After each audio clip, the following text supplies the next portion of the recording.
ಆ ಆ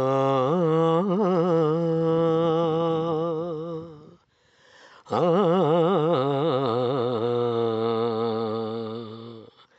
ಆ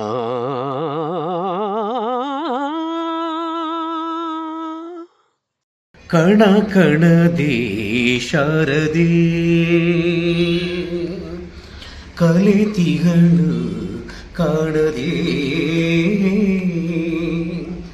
ಒನವನದಲ್ಲೂ ಹೂಗಾನ ಜರಿ ಜರಿಯಲ್ಲೂ ಜುಡು ಜುಡು ಧ್ಯಾನ ವಿಧ ವಿಧದ ನಾದಗಳು ನುಡಿಸುತ್ತಿಗಳು ಕಣ ಕಣದಿ ಶಾರದಿ ಕಲಿತಿಗಳು ಕಾಣದೆ.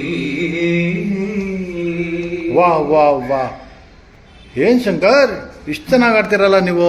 ನಿಮ್ ಸಿನಿಮಾದಲ್ಲಿ ನೀವೇ ಆಡ್ಬೋದಾಗಿತ್ತಲ್ವಾ ಸರ್? ಸಿನಿಮಾದಲ್ಲಿ ಆಡ್ಬೇಕನ್ನೋದು ನನ್ನ ಬಹುದಿನದ ಬಯಕೆ ಸರ್. ಈಗ ಆ ಕಾಲ ಕೂಡಿ ಬಂದಿದೆ. ನಾನು ಡೈರೆಕ್ಷನ್ ಮಾಡೋ ಮೂವಿಲಿ ನಾನು ಆಡ್ಬೇಕಂತ ಅನ್ಕೊಂಡಿದ್ದೀನಿ ಸರ್. ಬರೀ 10% ಬಡ್ಡಿ ಖ್ಯಾತಿಯ ನಾರಾಯಣ್ ಸ್ವಾಮಿಗಳು ನಮ್ಮ ಸಿನಿಮಾದ ಮ್ಯೂಸಿಕ್ ಡೈರೆಕ್ಟರ್ ಸರ್. ಅವ್ರ ಹತ್ರ ಟೂರ್ ಮಾಡಿಸ್ಬೇಕಂತ ಒಂದು ವಾರದಿಂದ ಟ್ರೈ ಮಾಡ್ತಾ ಇದ್ದೀನಿ, ಕೈಗೆ ಸಿಗ್ತಾ ಇಲ್ಲ. ಅದ್ಯಾವ ದೇವ್ರ ಜ್ಞಾನ ಕೊಡ್ತಾ ಗೊತ್ತಿಲ್ಲ, ಇವ್ರು ಸಿಗ್ತೀನಿ ಅಂತ ಹೇಳಿದ್ದಾರೆ. ಓ, ನೆನದವರ ಮನದಲ್ಲಿ ಅನ್ನಂಗೆ ನಿಮ್ ಸಿನಿಮಾ ಮ್ಯೂಸಿಕ್ ಡೈರೆಕ್ಟರ್ ಇಲ್ಲೇ ಬಂದೇ ಬಿಟ್ರು ನೋಡಿ. ನಮಸ್ತೆ ಸರ್. ನಮಸ್ತೆ ಸರ್. ನಮಸ್ತೆ ಸರ್. ಏನ್ ಸರ್, ರಾಜ್ಯಗಳ ಮುಖ್ಯಮಂತ್ರಿ ಬೇಕಾದ್ರೆ ಭೇಟಿ ಮಾಡ್ಬೋದು, ನಿಮ್ಮನ್ನು ಭೇಟಿ ಮಾಡೋದು ಕಷ್ಟ ಆಗ್ಬಿಟ್ಟಿಲ್ಲ ಸರ್. ಏನ್ ಮಾಡೋದು ಸರ್, ಸಮಸ್ಯೆಗಳು ಸರ್. ಸಮಸ್ಯೆಗಳು. ಸರಿ ಶಂಕರ್, ನೀವಿಬ್ರು ಮಾತಾಡ್ತಾರೆ, ನಾನು ಆಮೇಲೆ ಬಂದು ಜಾಯ್ನ್ ಆಗ್ತೀನಿ. Okay, thank you sir. Okay sir. Okay.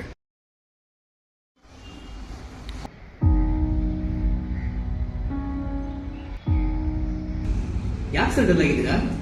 Sir, ವಾರದಿಂದ ನಮ್ಮ ತಂದೆ ತೀರ್ಕೊಬಿಟ್ರು ಸರ್.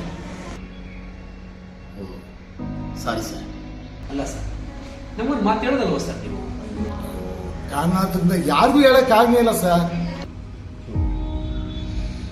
ಸರಿ ಬಿಡಿ ಸರ್.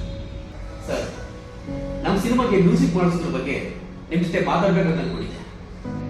ಆದ್ರೆ ನೀವಿರೋ ಪರಿಸ್ಥಿತಿಲಿ ಬೇಡ. ಮೊದಲ ಸಲ ಯಾವಾಗ ಸಿಕ್ಕಾಗ ಡೀಟೇಲ್ ಹೇಳ್ತೀನಿ ಸರ್. ಸರಿ ಸರ್. ಸರ್, ಸಾವನ್ನ ನಿಮ್ಗೆ ಗೊತ್ತಿದೆಯಲ್ಲ, ಸೂತ್ಗ ತೆಗಿಬೇಕು, ಬಟ್ಟೆ ಬರಿಗಳೆಲ್ಲ ಒಗಿಬೇಕು, ಮನೆನೆಲ್ಲ ಸುಣ್ಣ ಬಣ್ಣ ಎಲ್ಲ ಹೊಡಿಬೇಕಲ್ಲ ಸರ್. ಏನು ಸೂತ್ಕನ? ಸರ್, ಈ ಸೂತ್ಕರೆಲ್ಲ ನೀವು ನಂಬ್ತೀರಾ ಸರ್? ಏನ್ ಮಾಡುದು ಸರ್, ಇನ್ನವರೆಲ್ಲ ನಡ್ಕೊಂಡ್ ಬಂದಿದ್ರಲ್ಲ ಸರ್, ನಾವು ನಡ್ಕೋಬೇಕಲ್ಲ ಸರ್. ಈ ಸೂತಕ ಅನ್ನೋದು ಇವಾಗ ನಾವು ಮಾಡ್ಕೊಂಡಿರೋದೇನಲ್ಲ, ಇದು ನಮ್ಮ ತಾತ ಮುತ್ತಾತದಿಂದ ಬಂದಿರ್ತಕ್ಕಂಥದ್ದು. ಮಗು ಹುಟ್ಟಿದಾಗ ಮತ್ತು ಮನೆಯಲ್ಲಿ ಯಾರಾದರೂ ಸತ್ತಾಗ, ಹೆಣ್ಣು ಮಕ್ಕಳುಗಳು ಋತುಮತಿಯಾದಾಗ ಇದು ಸೂತಕ ಅಂತ ನಮ್ಮ ಹಿರಿಯವರು ಪಾಲನೆ ಮಾಡ್ಕೊಂಡ್ಬಂದಿದ್ದಾರೆ. ಅದನ್ನು ಪಾಲಿಸ್ಕೊಂಡೇ ಹೋಗ್ಬೇಕೆ ಒಂದು ವಿನಃ ಅದನ್ನು ಪ್ರಶ್ನೆ ಮಾಡಬಾರ್ದು. ಒಂದು ಮನೆಯಲ್ಲಿ ಯಾರಾದರೂ ಸತ್ತರೆ ಆ ವ್ಯಕ್ತಿ ಸಂಬಂಧಪಟ್ಟಂಥ ವಸ್ತುಗಳನ್ನು ಮನೇಲಿ ಇಡಬಾರ್ದು, ಅದನ್ನು ಸುಟ್ಟಾಕ್ಬಿಡ್ಬೇಕು. ಹಾಗಾದ್ರೆ ನಿಮ್ಮ ತಂದೆಯವರ ಬಟ್ಟೆ ಬರೆ ಆಸ್ತಿಗಳನ್ನೆಲ್ಲ ಏನ್ ಮಾಡಿದ್ರಿ ಸರ್? ಸುಟ್ಟಾಕ್ಬಿಟ್ಟು ಸರ್. ಸುಟ್ಟಾಕ್ಬಿಟ್ರ? ಯಾಕೆ? ಸೂತ್ಗಾರ ಬಸ್, ಸೂತ್ಗಾರ ಮೇಲೆ ಬಟ್ಟೆ ಬರೆಗೆ ಹಾಸ್ಕಲ್ಲ ಎಲ್ಲ ಸುಟ್ಟಾಕ್ಬಿಡ್ಬೇಕಲ್ಲ ಸರ್, ಸುಟ್ಟಾಕ್ಬಿಡ್ಬೇಕು. ನಿಮ್ ತಂದೆಯವರು ಸಂಪಾದನೆ ಮಾಡಿರೋ ದುಡ್ಡು ಕೂಡ ಸುಟ್ಟಾಕ್ಬಿಟ್ರ ಸರ್? ನೀವೇ ಸರಿಯಾಗಿ ಹೇಳ್ತೀರಿ ಸರ್, ದುಡ್ಡನ್ನ ಯಾರು ಸುಟ್ಟಾಕ್ತಾರ ಸರ್? ಯಾಕೆ? ಅವ್ರು ಹಾಕೊಳ್ಳೋ ಬಟ್ಟೆ ಸೂತ್ಕ ಆಗ್ಬೇಕಾದ್ರೆ ಅವ್ರು ಕಷ್ಟಪಟ್ಟು ಸಂಪಾದನೆ ಮಾಡಿರೋ ದುಡ್ಡಿಗೆ ಸೂತ್ಕ ಆಗಲ್ವಾ? ಅವ್ರು ಕಷ್ಟಪಟ್ಟು ಕಟ್ಟಿರೋ ಮನೆಗೆ ಸೂತ್ಕ ಆಗಿರಲ್ವಾ? ಅವ್ರು ಮಾಡಿಟ್ಟಿರೋ ಆಸ್ತಿಗೆ ಸೂತ್ಕ ಆಗಿರಲ್ವಾ? ಸತ್ತ ವ್ಯಕ್ತಿ ಬಟ್ಟೆನ ಯಾರು ಹಾಕಲ್ಲ, ಅದಕ್ಕೆ ಅದನ್ನ ಸೂತ್ಕ ಅಂತ ಸುಟ್ಟಾಕ್ಬಿಡ್ತೀರ. ಆದ್ರೆ ಅವ್ರು ಕಟ್ಟಿರೋ ಮನೆನ, ಅವ್ರು ಕಷ್ಟಪಟ್ಟು ಸಂಪಾದನೆ ಮಾಡಿರೋ ದುಡ್ಡನ್ನ, ಅವ್ರು ಮಾಡಿರೋ ಆಸ್ತಿನ ಯಾಕೆ ಸರ್ ಸುಟ್ಟಾಕಲ್ಲ? ಅದು ಸೂತ್ಕ ಆಗಿರಲ್ವಾ? ಚೆನ್ನಾಗಿದೆ ಸರ್, ಎಲ್ರು ಅವ್ರ ಅನುಕೂಲಕ್ಕೆ ತಕ್ಕಾಗಿ ಮಾಡ್ಕೊಂಡಿದ್ದಾರೆ. ಅವ್ರು ನಮ್ ಜನ್ಮ ಕೊಟ್ಟರು ಸರ್. ಅವರು ಆ ಈ ಭೂಮಿ ಬರೋದಿಕ್ಕೆ ಕಾರಣಕರ್ತರವರು, ಕಣ್ಣು ಕಾಣು ಪ್ರತ್ಯಕ್ಷ ದೇವರು ಸರ್ ಅವರು. ಆ ದೇವ್ರು ಸತ್ರೆ ಹೇಗೆ ಸರ್ ಸೂತ್ಕ ಆಗುತ್ತೆ? ಹುಟ್ಟು ಸಾವು, ಒಂದು ಹೆಣ್ಣು ಋತುಚಕ್ರ ಆಗೋದು ನಿಸರ್ಗದ ನಿಯಮ. ಅದ್ಯಾಕೆ ಸರ್ ಸೂತ್ಕ ಆಗುತ್ತೆ? ಫಸ್ಟ್ ಆಫ್ ಆಲ್ ಈ ಸೂತ್ಕ ಅಂದ್ರೆ ಏನ್ ಸರ್? ಮಗು ಹುಟ್ಟುದನ್ನ ಸೂತ್ಕ ಅಂತ ಕರೀತಾರೆ, ಆದ್ರೆ ಸೂತ್ಕ ಅಲ್ಲ, ಸಂಭ್ರಮ. ಈ ಪ್ರಪಂಚ ಕಾರಿಡೋ ಹೊಸ ಅತಿಥಿ ಹಬ್ಬ, ಈ ದೇಶದ ಭವಿಷ್ಯ. ಇನ್ನು ಸಾವನ್ನ ಸೂತ್ಕ ಅಂತ ಕರೀತಾರೆ, ಅದು ಸೂತ್ಕ ಅಲ್ಲ, ಸಾರ್ಥಕ. ಮನುಷ್ಯನ ಹುಟ್ಟಿ ಭೋಗ ಭಾಗ್ಯಗಳನ್ನು ಅನುಭವಿಸಿ ತನ್ನ ಜೀವನ ಸಾರ್ಥಕಪಡಿಸ್ಕೊಳ್ಳುವಂಥದ್ದು. ಇನ್ನು ಒಂದು ಹೆಣ್ಣಿನ ಋತುಚಕ್ರನ ಸೂತ್ಕ ಅಂತ ಕರೀತಾರೆ, ಅದು ಸೂತ್ಕ ಅಲ್ಲ, ಜೀವನಾಡಿ. ಅದು ಒಂದು ಹೆಣ್ಣು ಋತುಚಕ್ರ ಆಗಿಲ್ಲ ಅಂತಂದ್ರೆ ಈ ಪ್ರಪಂಚದಲ್ಲಿ ಜೀವರಾಶಿನೇ ಇರಲ್ಲ. ಅಂತ ಜೀವದಾತಿಗೂ ಕೂಡ ಸೂತ್ಕ ಅಂತ ಮೂಲಕ್ಕೆ ತೋರಿಸ್ತಾರೆ.